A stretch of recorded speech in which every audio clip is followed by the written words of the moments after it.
All right, good morning, people of YouTube. So this time we are back with another deck profile for the 2.0 format.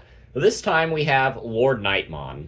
So Lordknightmon X is a card that is one of the big boogeymen of this format. Like, a lot of people were really hyping this deck up, and I understand why. Lordknightmon is a super powerful Digimon. It has, Alliance, Piercing, Collision, like 15k if you count its effect.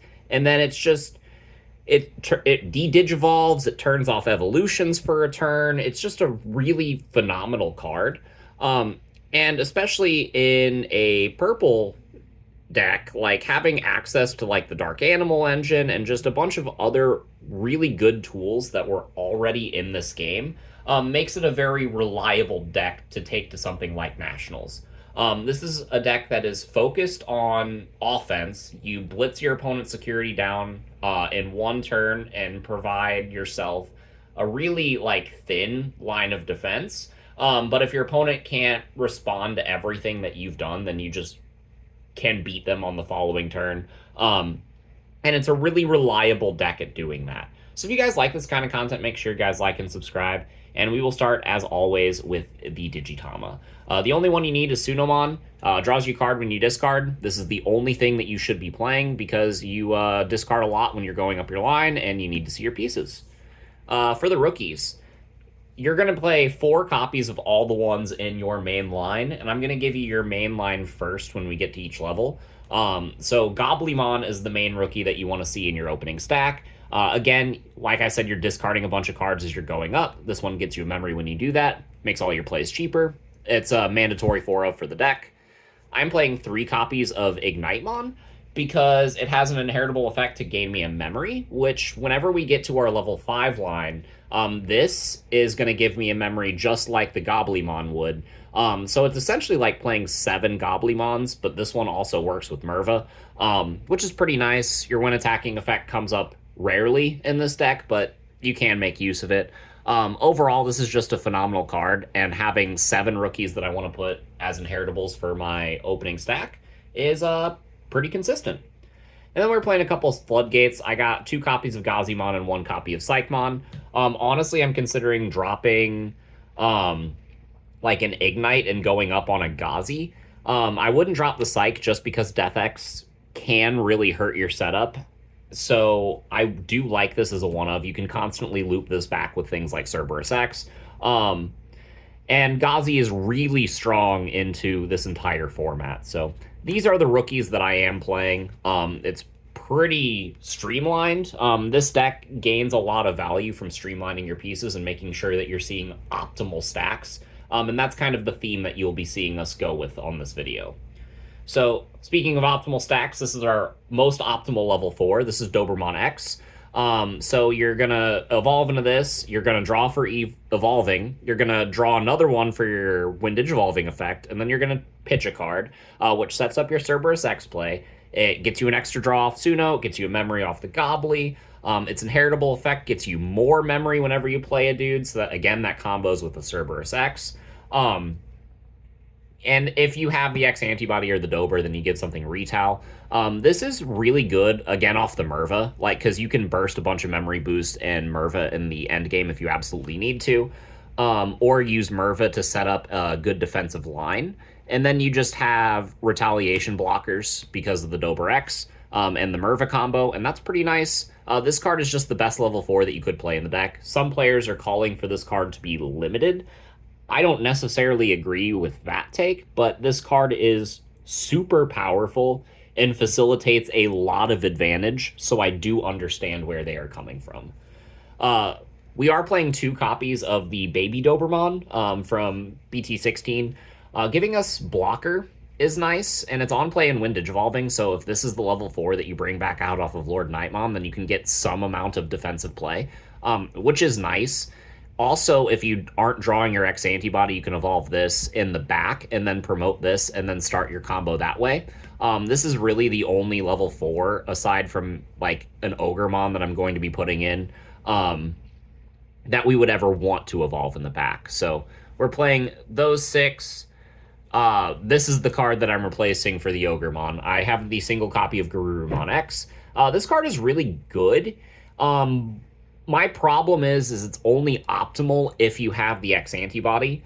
And not all the time will you do that. Plus, the inheritable effect doesn't matter for this deck. At least with this Doberman, you're getting to draw a card if you discard, or whenever an effect plays a dude. And that's extra draw is always appreciated in a deck that needs to see its combo pieces. And that was the theory behind the Garurumon X, because it digs you 3 deep, essentially, when you go into this. But it worked better on paper than it did in practice, if that makes any sense. Like, I feel like 9 times out of 10, I would just rather this be an Ogremon.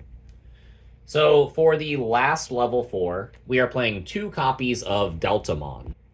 Deltamon is super fantastic. You play it off of Lord Knight, and then you blow something up. This card gives you blockers and inheritable, so that's kind of nice if you need to end your turn like with just an unsuspend off of a Cerberus X and just have the blocker from the Delta. With the Lordknightmon X stack, you can do that. It doesn't come up very often. Most of the time, you're just playing this back out, blowing a bunch of stuff up, and then if you evolve on top of this, cool, then you have blocker. But being able to loop these cards to take care of floodgates is super important in this deck.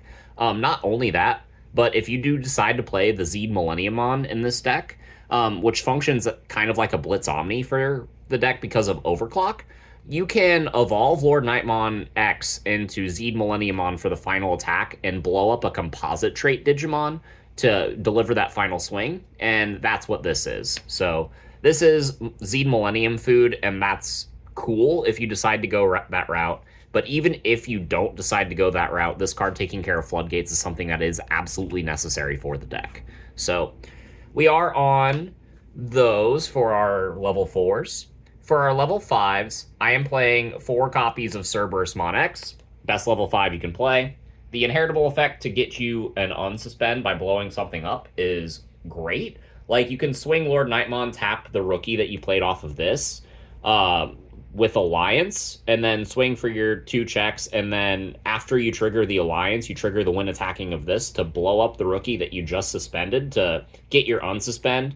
And then if you had the Lordknightmon in your stack as well, you're playing another body, so then you get the Alliance on the second swing as well. That's really great. It's another instance of drawing and discarding when digivolving, so it digs you even further into the deck. This is just the best level 5 that we can play. And this is the card that I find myself using my Protoform on the most. We have 1 copy of Cerberusmon to make it so that I don't necessarily need the X antibody to trigger all of the positive things of this, and to give myself a level 5 that I can build in the back if I need to do that as well. So that's pretty nice. Not only that, but its inheritable effect gives something rush, which is pretty cool. And it's on play and when digivolving lets us recycle a piece from our trash, which is also pretty cool. This is just a pretty cool card. I wouldn't play more than 2 of it, but I've considered bumping it up to 2 because it, it serves its niche. It's a good card for the list that we are playing it in.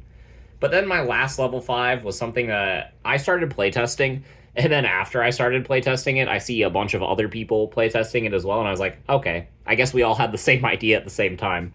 But Lady Devimon X is one of those cards that you can go into off of your Protoform as well that'll give you a token that has blocker and retaliation. So this card gives the deck some amount of defense, which is pretty nice. But not only that, like if you are going the Zed Millennium route, the token you can pop for Overclock as well. And that's pretty good. The inheritable effect for this is pretty good, but it's not as good as Cerberus X. But again, gives you some amount of defense. This is a good card. But if I have the option to go into Cerberus X over this, 9 times out of 10, I'm doing that. But having another X antibody in our level 5 lineup, like I said, level 5 is the spot where you typically want to be using your Protoform. So having more consistent ways to do that is great. So these are the level 5s that I am choosing to include. For the level 6s, I am on 4 copies of Lordknightmon X. Most lists will only play 3 copies of this card, and I understand why. You have a lot of ways to search in this list, and that's great. But this is not the card that I want to be not finding, you know? Like, if I don't find Cerberusmon X, then there are ways that I can build a stack that is good without that card, you know? But without Lordknightmon X, the deck kind of falls apart. So you need to be playing, or I like to be playing four of this. You need to be playing at least three. But I prefer to play four just so that my first stack can be a little bit messy if I don't draw proper pieces in the early game. And then my second stack can be the perfect one. And it forces my opponent to respond to a Lordknightmon X and then immediately have to deal with another one because at that point I've drawn the second one. And when I was playtesting this card at 3, I had issues finding a second Lordknightmon to build my stack up. So I like 4 of this. If you do want to play the Zed, this is an easy cut for just one of that card. But I personally prefer playing 4 of this card. I'm on 3 copies of Lord Knight. This card has some amount of defense, and it's another body that you spawn, and it makes your level 6s more consistent. Like, you can mental training into this and then protoform into the Lord Knight if you need to make some super efficient memory plays. This is a good card, but you definitely don't need 4 of this one. I'm even considering cutting this card down to 2, just because it is not nearly as necessary as the Lordknightmon X. And then for the last 2 level 6s I am playing the single copy of Merva. I've hinted at it a couple times, but this card can help us either establish a defensive wall or close out the game. And both of those are great. This is a good card. I really like it, but I would never play more than one of it in a list like this. And then I'm playing the single copy of Anubis. Speaking of reestablishing a stack, Anubis does that. Like, if your first Lordknightmon stack dies, you can go into this and then just kind of blow your opponent out. Like, this card is limited to 1 for a reason. I don't think the deck needs this card, but every time that I have drawn this card, I have always liked having the option of playing this over the Lord Knight. Because you can usually go into this and then into a Lord Knight if you set up your memory right. And that's just really nice. Like, getting...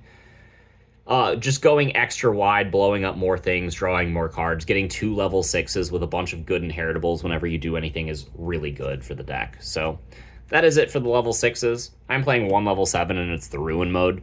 This gives you something to do after you do the Lordknightmon play, and against a lot of really good decks in the format, this card can kind of just close them out. Like, if you do your full Lordknightmon combo and then Digivolve into this against either Imperial or Ancient Garurumon, they can no longer play the game against you, and then you just beat them on the next turn. And that's great. This is a good card, and it's a purple deck, so you don't get punished for playing this at all, because all of your searchers pick this card up as well. Speaking of cards that we can't really search, but I wish we could. Like, the only card that we could put to search these cards into the deck would be the Gabumon X, and I really don't want to play that card.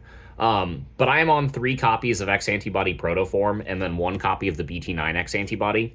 This should be 4 Protoform. If you have access to 4 Protoform, play 4 Protoform.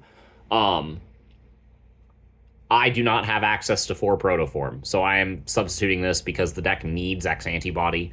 This card is good, but it's not nearly as good as Proto, and yeah, be playing Proto in this deck because it's that good. Cost reduction Evo is great. Source recursion is great because if they blow up your first Lordknightmon stack, then you just get whatever piece you're missing to build the second stack back up, and that's also fantastic. Play 4 Protoform. We're playing 1 Calling of Darkness because it gets our pieces back, and it's a purple deck, and this card is limited to 1, so we're playing 1. And then we're playing 4 copies of Wisdom and 4 copies of Purple Boost because this is a purple deck. It wants to see its pieces, and it's a single stack deck. So you are going in the raising area with a bunch of boost, and most of your Digimon have Wind Digivolving effects, so you want them to be in the active spot to do that. So your best play in the early game is to mulligan for like 2 or 3 boost in your opening hand, and maybe a rookie or some combination of those cards, and then just go to town setting up. Pick up a bunch of cards from the top of your deck, grab the pieces you need, and then put the rest on the bottom, and it's great. And then you set up all of the memory you need to do anything that the deck could ever desire. So yeah, that's Lord Knight. My list is pretty standard.